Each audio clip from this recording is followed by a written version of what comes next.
Students of Standard 8, let's continue with the poem Water Dance. Last time we had done till activity 3 that showed us the difference between a river and the sea. Now activity 4 is a continuation of the poem once again. See, the first part of the poem we've already done. The second part of the poem deals with other forms of water. Now see, activity 4, that's on page number 4. Now see, where did we stop last time? That the water, due to the heat of the sun, that water turns into water vapor and rises into the air. Okay? I am the mist. So that form of water becomes what? Mist. What is mist? Very fine droplets of water forming a cloud near the ground. So it becomes the mist. In thousands of shapes I reappear. Now what happens to this water vapor is, now see, when this water turns into water vapor, we are not able to see it. So what is the word used? Disappear. Now this water vapor forms the clouds, and the clouds we can see them in the sky. So they reappear in the sky. So we can see them again. And in thousands of shapes. You know the clouds, they are of different shapes.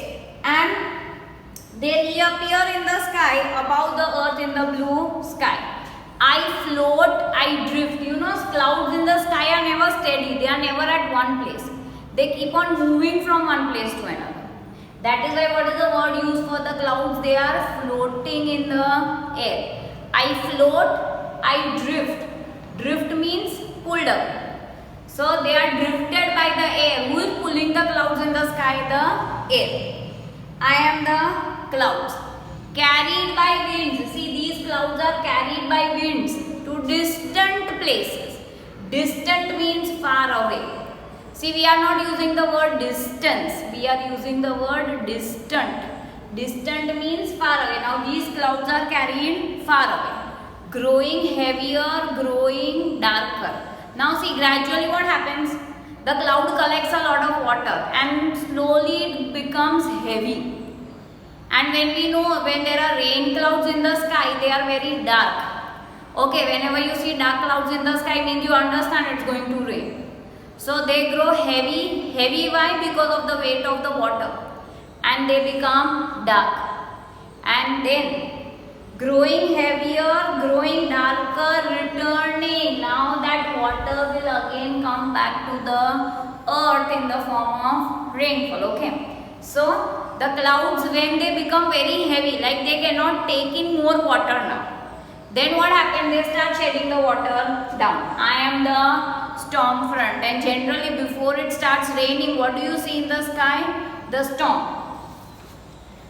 At the walls of the mountains I rise up. Now see what is written at the walls of the mountains. At the walls of the mountains means what? The mountains are acting like walls which stop the floating clouds. Now see over here. See, say suppose a cloud is floating in this direction and a mountain comes in the way of the cloud. What happens? The cloud, a lot of rainfall is shed on this side of the mountain. Why? Because this mountain is acting like a wall. Okay. So at the walls of the mountain, so mountain is acting like a wall.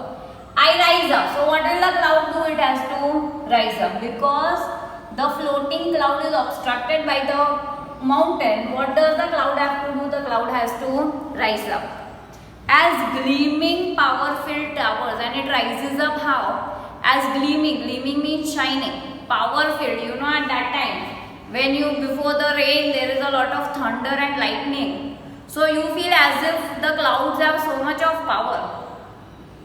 In the darkened sky, I am the thunderhead, and becomes what? It becomes the thunder. I blind the sky with lightning.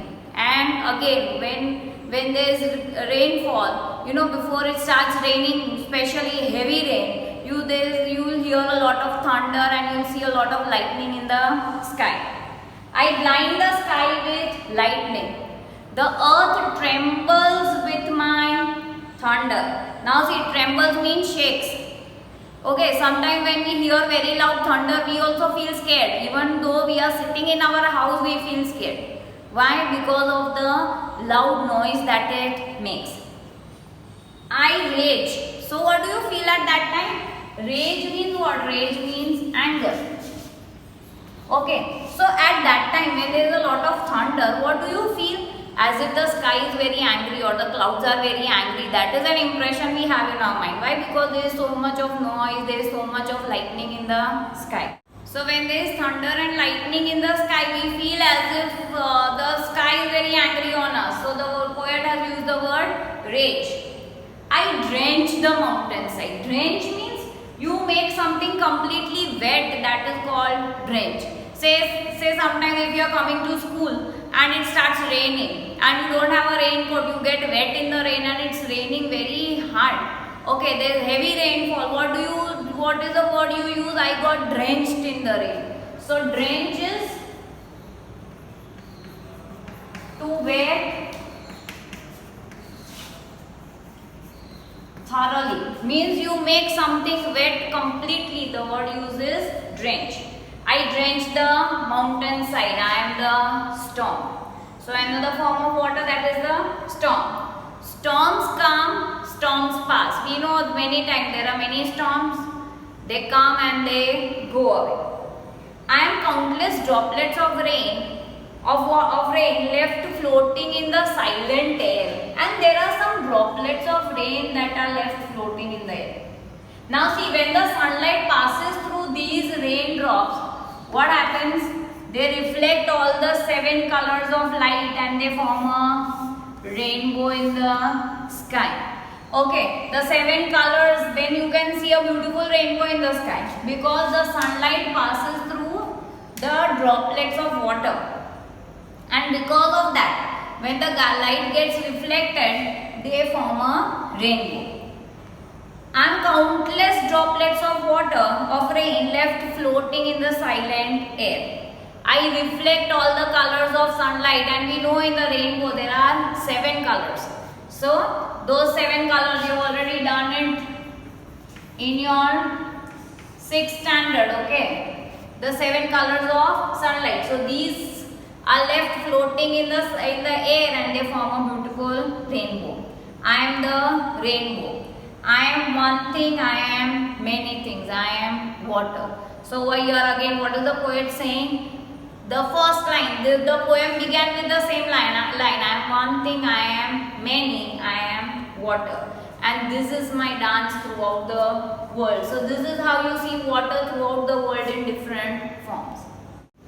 Okay, before we begin with the next activity, just go through the meanings that are written, the glossary, okay, at the end of the poem on page number 5. The first word is cascade. I have already written all these words earlier on the board and I have explained it to you when I explained the poem. Cascade. Cascade means waterfall in a series.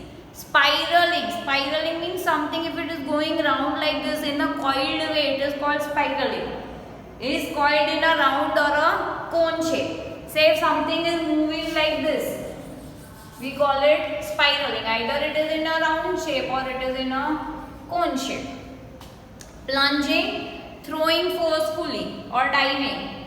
Tumble means to roll, and I also told you fall.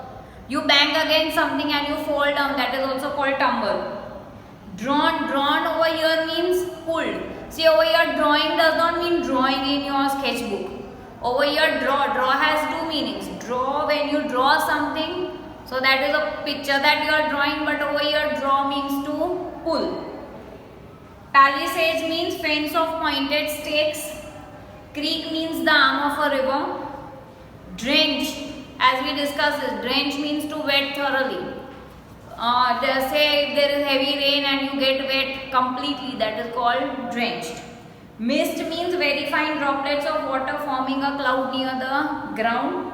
Storm front is a mass of air that brings a storm. When there is a lot of rain, before the rain starts, we have the storm. Thunderhead is a part of a large cloud, often appears before a thunderstorm. So before the thunderstorm or before the rain, there is a thunder and lightning in the sky. Now activity 5. Activity 5 has a question. I am one thing, I am many things. See, this is the beginning and the end of the poem. This line is written at the beginning of the poem. Again it is repeated at the end of the poem. I am one thing. I am one thing means what? The poet is talking about water, because the title of your poem itself is Water Dance. I am many things. I am many things means the different forms in which water is found on the earth. Like rain, stream, river, sea, ocean, clouds, mist. All these are the different forms in which water is found on the earth. And that is why the poet has written, I am one thing, I am many things. Activity 6 that you have in your textbook, that is on page number 6. Identify me from my description. After these sentences are given, there are some options given at the end of it. So, I don't speak much, but I am everywhere. What is everywhere is air, and I don't speak much means silent air. I shine bright at night, that is silver moonlight. I look threatening. Threatening means something that scares us. So that is threatening, something that can make us afraid. So that is what? Darkened sky. When the sky becomes dark, we feel as if the clouds and the sky is getting angry on us. I am a welcome pleasure. After the rain, when we have the sunlight, we feel very nice. So I am a welcome pleasure. Pleasure means something that you like, that is warm sunlight. I am a lot yet little water. Little water means water, droplet of water. And lot, why? Because there are countless droplets. Many droplets together. So I am a lot yet little water, that is countless droplets. Activity 7 of your poem deals with personification. See, in standard 7 there was a poem, The Grasshopper and the Cricket, where we have already done about personification. Personification, as we know, is a figure of speech in which non-living things are talked about as if they are living things. See, personification. It is a figure of speech in which inanimate means lifeless objects or non-living things. Inanimate objects are spoken as if having life. So non-living things are given the quality of living things, that is personification. Now this whole poem, throughout the poem, water is talked about as a living thing. Water is given the quality of jumping, of spiraling. Okay, the one form of water is given the quality of becoming angry, I rage and all such, I drench. So throughout the poem, what do we find out? That water has been talked about as a living thing. So this whole poem is a very good example of personification. A few examples I have written on the board and I have explained them. You will find out some more examples also and try to explain them. Now the first one that is given in our textbook is I tumbled down. So I over here is what? Water. Tumble means what? Fall. So water is given the quality of tumbling down. So this sentence is a sentence of personification. One more. I blind the sky with lightning.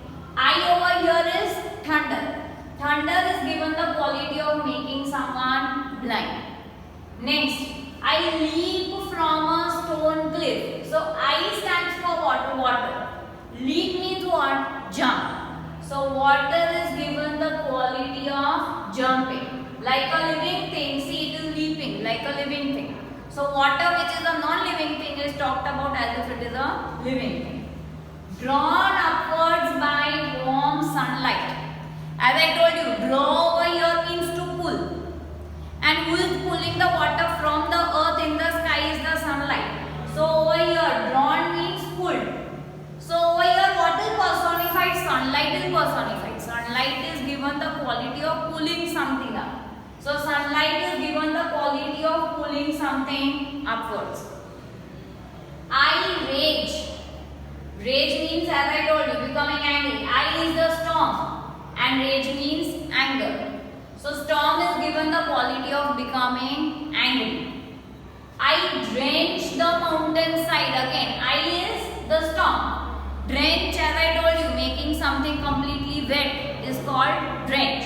So I drench the mountainside. So storm is given the quality of drenching the mountainside, of making the mountainside completely wet. Now if you look at the poem from the beginning very carefully, you will be able to find out many more examples of personification.